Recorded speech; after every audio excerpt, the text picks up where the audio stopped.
Hello, and welcome to the world of carbon nanotubes.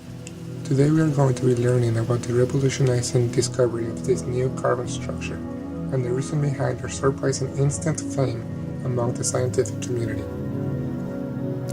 Carbon nanotubes were first discovered back in 1993 by Japanese physicist Sunio Ujima. Since their discovery, many scientists have worked together to unravel the secrets behind these wonderful carbon structures that seem to never stop surprising us with their versatility. Among the many interesting properties of carbon nanotubes, one of the most useful ones is the fact that they can take the role of a metal or a semiconductor. Metals are known for their electrical and thermal conductivity. We are all very familiar with how metals behave, but semiconductors are a bit more complicated to explain. Therefore, I will refer to the water pipe analogy, where electrons are represented by water and electron density is shown by the water level in the pipe. A metal in this analogy would have the same water level at both ends, or in other words, all electrons go through. An insulator, as we know, would simply stop all electrons from going through. And lastly, a semiconductor, which would be represented by a pipe that lowers the amount of water going through consistently. One amazing property about carbon nanotubes is their incredibly fast conductivity.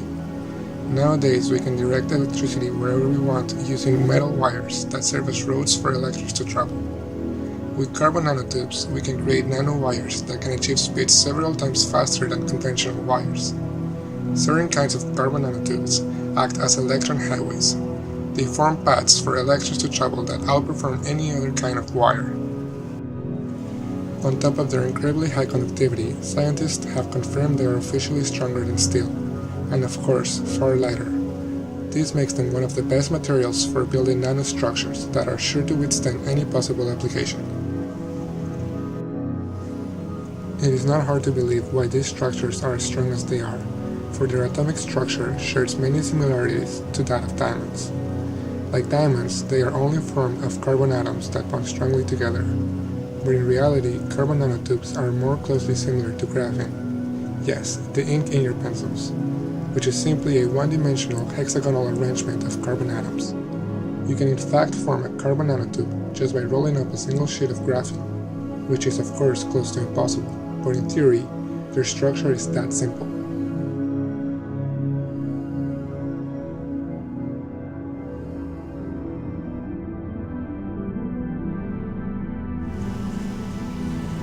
The secret behind the wide variety of properties found in carbon nanotubes lies in the exact structure of each individual nanotube. The structure of all plausible carbon nanotubes can be obtained by the nanotube's chiral vector, which starts at the origin of a hexagonal grid and ends at a given coordinate point in the grid. This endpoint dictates the exact electronic, mechanic, chemical, optical, and thermal properties the nanotubes will have. But of course, we do not physically cut the desired chiral vector on a graphene sheet and roll them up to obtain the nanotubes we need. As mentioned earlier, this is complicated to do. Perhaps someday in the future we'll be able to do this, but for now we only have a couple of carbon nanotube synthesis methods, such as arc discharge, laser ablation, and chemical vapor deposition. Here at UIT, we practice the synthesis method of chemical vapor deposition, which is similar to growing grass, though much faster.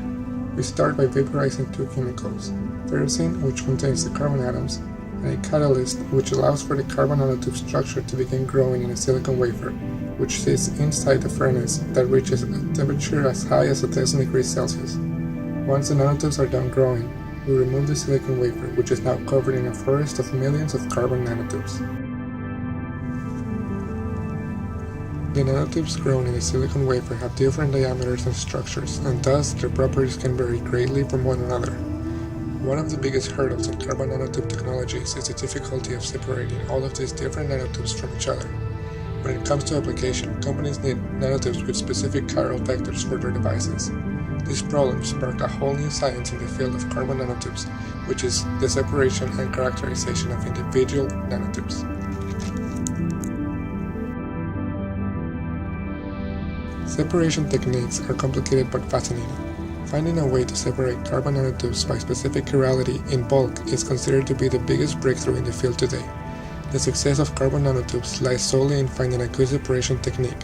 Thus, big companies such as IBM are gathering the best scientists in the field to develop a separation method that will allow them to sell specific nanotubes to the companies in need.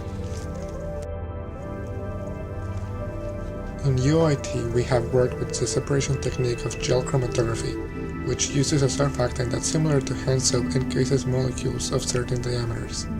By using different gels, we can trap different sized carbon nanotubes, giving us the opportunity to separate particular nanotubes, but not all nanotubes we need.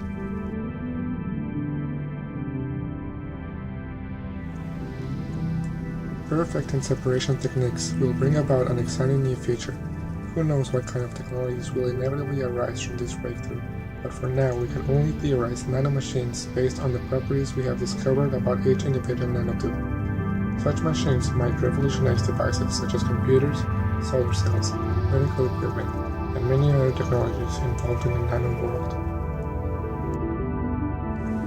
There sure is a bright future in this world with carbon nanotubes, but for now, we will keep working hard to bring the future to us sooner.